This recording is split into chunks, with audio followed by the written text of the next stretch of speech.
সবাইকে জয় যিশু।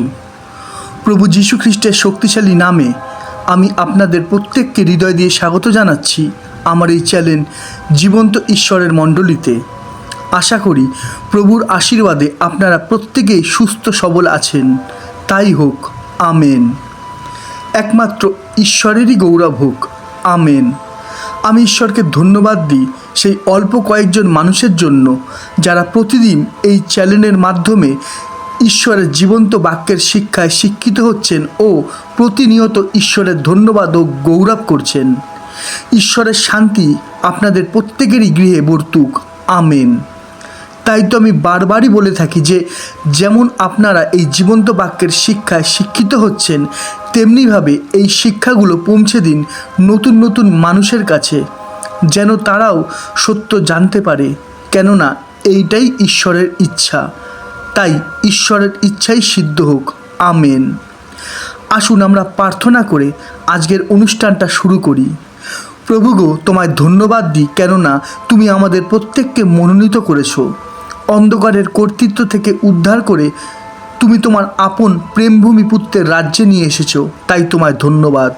প্রভু গো, তোমায় ধন্যবাদ দিই, কেননা তোমার বাক্যের দ্বারাই তুমি প্রতিদিন আমাদের সঙ্গে কথা বলছো। তোমার বাক্যের দ্বারাই তুমি আমাদের শাসন করছো। তোমার বাক্যের দ্বারাই তুমি আমাদেরকে পথ দেখাচ্ছ আর তোমার পথে চলার শক্তি দিচ্ছ। তাই তোমায় ধন্যবাদ। প্রভু, আমি প্রার্থনা করি তোমার এই মণ্ডলীর প্রত্যেকটা সন্তানের জন্য তুমি প্রত্যেকের মধ্যে সেই খিদে তৃষ্ণা দাও, তোমাকে জানার, তোমাকে পাওয়ার সেই আনন্দ, সেই ইচ্ছা প্রত্যেকের মধ্যে জেগে উঠুক প্রভু যীশু খ্রিস্টের নামে। তোমার নামে তুমি প্রত্যেকের হৃদয়গুলো গড়ে তোলো, কেননা আমরা জেনেছি যে এই হৃদয়ই হলো তোমার মন্দির। তাই তুমি তোমার মতন করে তোমারই ইচ্ছানুসারে তুমি এই হৃদয়গুলোকে তৈরি করো। এই প্রার্থনা আমি খ্রিস্ট যিশুর নামে চাইলাম, আমেন। আজকের বিষয় ঈশ্বরের প্রতি বিশ্বাস। আমি আবারও বলছি, আজকের বিষয় ঈশ্বরের প্রতি বিশ্বাস।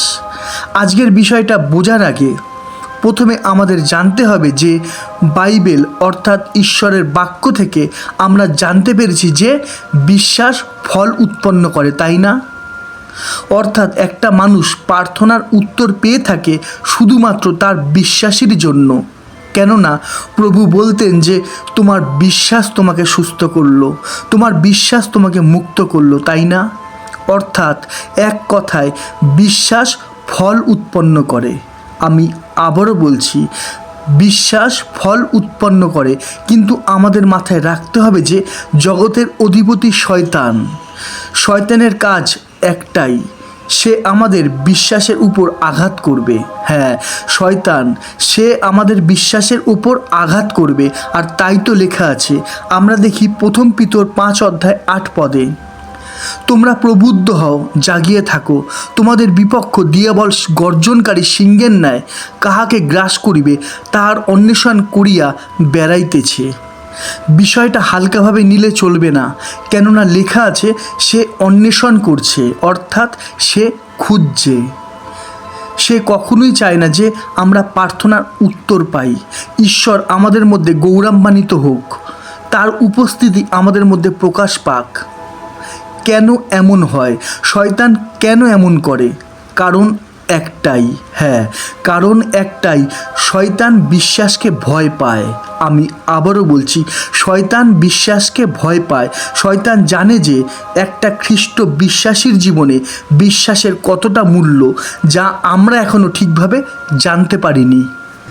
তাই প্রথমেই আমাদের বুঝতে হবে বিশ্বাস কী। আমরা দেখি মার্ক 11:22 যিশু উত্তর করিয়া তাহাদিগকে কহিলেন, ঈশ্বরে বিশ্বাস রাখো। আমি আবারও পড়ছি, যিশু উত্তর করিয়া তাহাকে কহিলেন, ঈশ্বরে বিশ্বাস রাখো। এই বাক্যের সঠিক অর্থ কী? লেখা আছে ঈশ্বরে বিশ্বাস রাখো, অর্থাৎ ঈশ্বরের বাক্যে বিশ্বাস রাখো, কেননা বাক্যই ঈশ্বর, তাই না? আমরা দেখি যোহন 1:1 আদিতে বাক্য ছিলেন এবং বাক্য ঈশ্বরের কাছে ছিলেন এবং বাক্য ঈশ্বর ছিলেন। হালেলুয়া। তাহলে বোঝা যাচ্ছে তো প্রভু যীশু ঠিক কী বলতে চেয়েছেন। প্রভু যীশু চান যেন আমরা ঈশ্বরের একটা বাক্যকে বিশ্বাস করি, কিন্তু দুঃখের বিষয় আজ বেশিরভাগ মানুষই ঈশ্বরের বাক্য বাদে আর সব জায়গাতেই বিশ্বাস করে বসেছে, তাই না? যার বোঝার ক্ষমতা আছে সে বুঝুক যে আমি ঠিক কী বলতে চাইছি। আর তাই তো আমি আজকের বিষয়ের নাম দিয়েছি ঈশ্বরের প্রতি বিশ্বাস।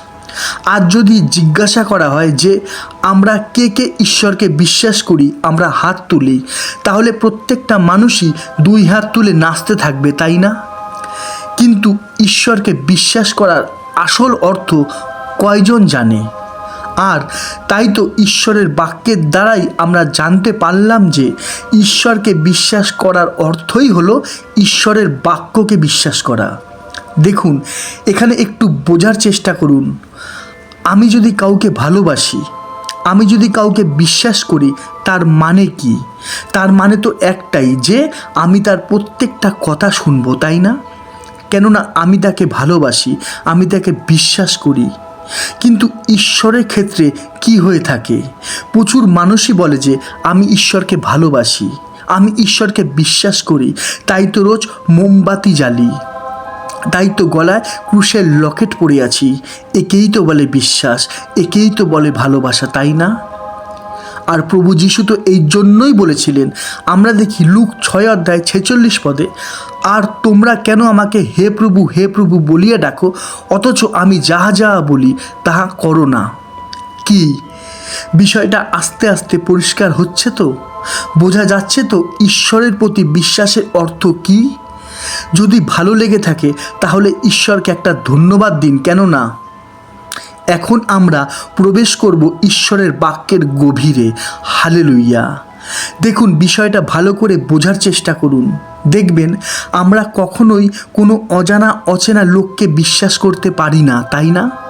কেননা বিশ্বাস আমরা তাকেই করব যাকে আমরা জানি, যাকে আমরা চিনি, যার সাথে আমাদের একটা সম্পর্ক আছে, তাই না?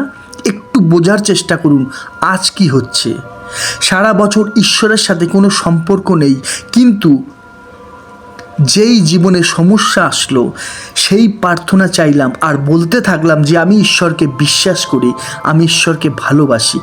দেখুন, যেমন আমরা অচেনা লোকের থেকে কোনো সাহায্য পাই না, ঠিক তেমনি যাদের ঈশ্বরের সাথে কোনো সম্পর্ক নেই, ঈশ্বর তাদের কোনো সাহায্য করবেন না। কেননা সাহায্যর জন্য দরকার সম্পর্ক। আমি আবারও বলছি, কেননা সাহায্যর জন্য দরকার সম্পর্ক। আর ঈশ্বরের সাথে সম্পর্ক গড়ে ওঠার রাস্তা তো একটাই। আমরা দেখি ইব্রিয় 11:6। কিন্তু বিনা বিশ্বাসে প্রীতির পাত্র হওয়া কাহারও সাধ্য নয়, কারণ যে ব্যক্তি ঈশ্বরের নিকটে উপস্থিত হয় তাহার ইহা বিশ্বাস করা আবশ্যক যে ঈশ্বর আছেন, এবং যাহারা তাহার অন্বেষণ করে তিনি তাহাদের পুরস্কার দাতা। কি লেখা আছে? বিনা বিশ্বাসে প্রীতির পাত্র হওয়া কাহারও সাধ্য নয়, অর্থাৎ ঈশ্বরের বাক্যের ওপরে যাদের বিশ্বাস আছে একমাত্র তাদের সাথে ঈশ্বরের সম্পর্ক আছে, যেমনটা ঠিক পিতা পুত্রের সম্পর্ক, তাই না? তাও আবার সেই বিশ্বাস মুখের ভাষণ হলে চলবে না, কেননা লেখা আছে, আমরা দেখি যাকব 2:26, বাস্তবিক যেমন আত্মাবিহীন দেহ মৃত, তেমনি কর্মবিহীন বিশ্বাসও মৃত। আশা করি সমস্তই পরিষ্কার, তাই না? অর্থাৎ যারা যারা ঈশ্বরকে বিশ্বাস করে, অর্থাৎ যারা যারা ঈশ্বরের বাক্যকে বিশ্বাস করে, যার অর্থ পালন করা, একমাত্র ঈশ্বর তাদের সমস্যার জন্যই আছেন। যেমন তিনি বলেছিলেন, আমরা দেখি যাত্রা পুস্তক 3:14, ঈশ্বর মোশেকে কহিলেন, আমি যে আছি সেই আছি। আরও কহিলেন, ইসরায়েল সন্তানদিগকে এইরূপ বলিও, আছি তোমাদের নিকটে আমাকে প্রেরণ করিয়াছেন। হালেলুইয়া! আশা করি সমস্ত প্রশ্নের উত্তরই আমরা পেয়ে গেছি, তাই না? আমার আজকের টপিক, ঈশ্বরের প্রতি বিশ্বাসের সঠিক অর্থ আমরা জানতে পারলাম। মাথায় রাখবেন, ঈশ্বর আমাদের কাছ থেকে শুধুমাত্র এইটাই চান যেন আমরা তার বাক্যে বিশ্বাস করি। আর এই জন্যই শয়তান আমাদের বিশ্বাসে আঘাত করে, যেন আমরা ঈশ্বরের বাক্যে না বিশ্বাস করি।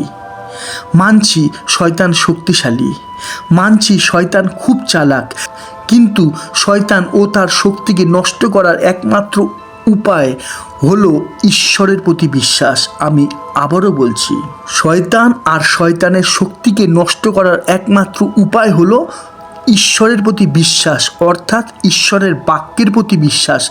আমরা দেখি যাকব 4:7 অতএব তোমরা ঈশ্বরের বশীভূত হও, কিন্তু দিয়াবলের প্রতিরোধ করো, তাহাতে সে তোমাদের হইতে পলায়ন করিবে। আশা করি এখানে ঈশ্বরের বশীভূত হওয়ার অর্থ আমরা প্রত্যেকেই জানতে পারলাম, তাই না? যার অর্থ ঈশ্বরের একটা কথায় ওঠা আর বসা, শুধুমাত্র তারই দেখানো পথে চলা, তাই না? অর্থাৎ আমরা যদি ঈশ্বরের প্রতি বিশ্বাস রেখে জীবনযাপন করি, তাহলে মাথায় রাখবেন ঈশ্বরের শক্তি আমাদের প্রত্যেকের মধ্যেই বাস করবেন। তাই হোক, আমেন। ঈশ্বর প্রত্যেকেরই বুদ্ধির দ্বার খুলে দিন, আমেন। আজ এতটাই। আবার দেখা হবে ঈশ্বরের জীবন্ত বাক্যের নতুন কোনো শিক্ষা নিয়ে। ততক্ষণ সবাইকে জয় যিশু, জয় যিশু, জয় যিশু।